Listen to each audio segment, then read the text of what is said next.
कदम मिलाकर साथ समय के चलना ही पुरुषार्थ है। कर्तव्यों से विमुख हुआ जो उसका जन्म अकारथ है। धरती मांगे शक्ति भुजाओं की, तो दे दो बल सारा। आएगा जो काम देश के वही बनेगा ध्रुव तारा। आएगा जो काम देश के वही बनेगा ध्रुव तारा। जन्मभूमि का ऋण चुकता है त्याग और बलिदान से। जन्मभूमि का ऋण चुकता है त्याग और बलिदान से। सत्कर्मों की फसल युगों तक लहराती है शान से। ऐसी किरण बने हम, ऐसी किरण बने हम, जिससे दूर भागे अंधियारा। आएगा जो काम देश के वही बनेगा ध्रुव तारा। आएगा जो काम देश के वही बनेगा ध्रुव तारा। जी हां, स्वतंत्रता दिवस की सभी को हार्दिक शुभकामनाएं। और वास्तविकता है, जो देश के काम आता है उसी का नाम होता है। अब हम देश की सेवा कैसे कर सकते हैं? मेरे अनुसार हम जो भी काम कर रहे हैं वो काम ईमानदारी से करके, पूरी निष्ठा से करके हम देश की सेवा कर सकते हैं। यदि मैं शिक्षक हूं तो मैं ईमानदारी से पढ़ाऊं। यदि मैं प्राचार्य हूं तो ईमानदारी से शाला का प्रबंधन करूं। यदि मैं डॉक्टर हूं तो ईमानदारी से मरीजों की सेवा करूं। यदि मैं इंजीनियर हूं तो ईमानदारी से पुलों का निर्माण करूं। यदि मैं राजनीतिज्ञ हूं तो ईमानदारी से राजनीति करूं। मैं अपना काम ईमानदारी से करके देश की सेवा कर सकता हूं। मैं किसान हूं, मैं जवान हूं, मैं ईमानदारी से अपने कार्य का निर्वहन करूं तो मेरी देश की सेवा हो जाएगी। नुपुरों से भी नुपुरों का नाद सुंदर है। नुपुरों से भी नुपुरों का नाद सुंदर है।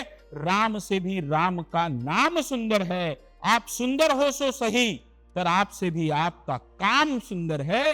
पर आपसे भी आपका काम सुंदर है। तो हम जो भी काम कर रहे हैं वो काम ईमानदारी से करके देश की सेवा कर सकते हैं। ये मैं पहली बात कहूंगा।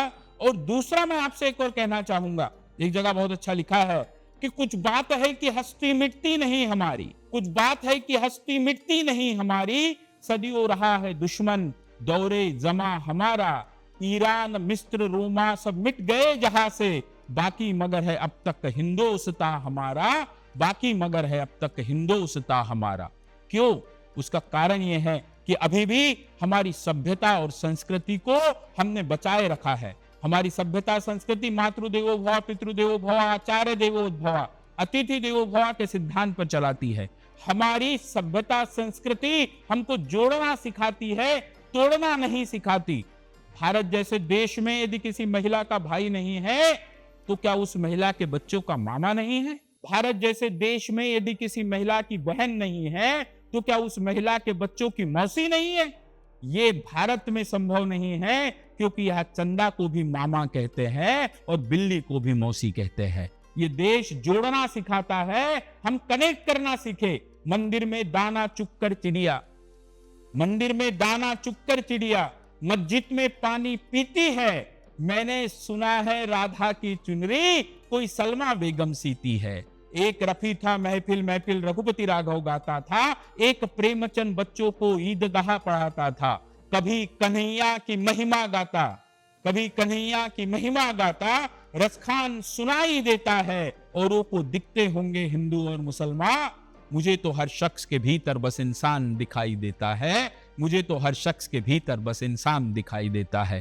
तो हम सब मिलकर एक अनेकता में एकता की परिभाषा को सिद्धांत करते हुए आगे बढ़े, देश के लिए काम करें। व्यक्तिगत हित को छोड़कर देश के हित के बारे में भी सोचे। याद रखिए, किसी के मिटाने से कोई मिटता नहीं, फिर भी ना जाने क्यों लोग बाज नहीं आते मिटाने से। आओ मिलकर प्यार की, एकता की एक ऐसी क्षमा जलाए जो बुझ ना सके किसी के बुझाने से, जो बुझ ना सके किसी के बुझाने से।